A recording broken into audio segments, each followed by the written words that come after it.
No, I don't like opposition very much. In the 1960s, while the British feminist movement was burning its bras, Margaret Thatcher was challenging the gender barrier within the Conservative Party. She led it in opposition and in 1979 became Britain's first female Prime Minister. Thatcher inherited an economy in chaos that made the country the sick man of Europe.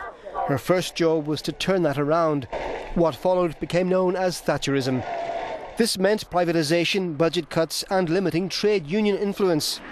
She stood eyeball to eyeball with union leaders, and despite the long strikes, it was they who blinked first. She had beaten what she called the enemy within.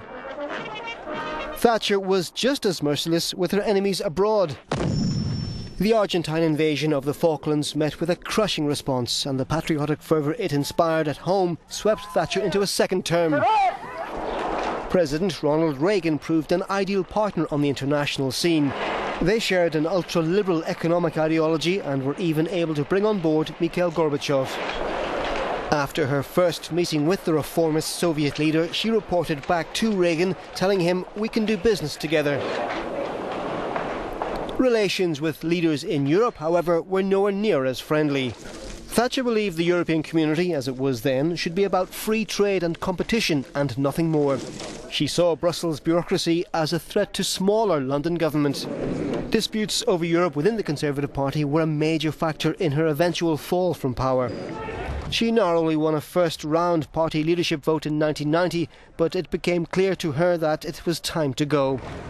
On November 28th, she stood down. Thatcher moved into the House of Lords and maintained a quiet but reverential influence over the party she had led and changed. She withdrew from political life in 2002.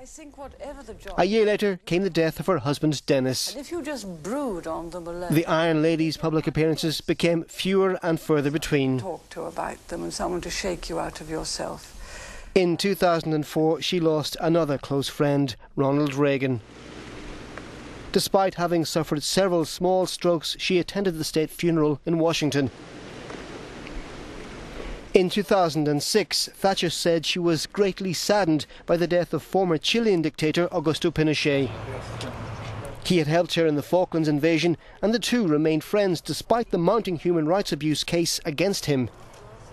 One of her last public outings saw her back in Downing Street with Prime Minister Gordon Brown, where her choice of Labour red dress got the press excited even after all those years.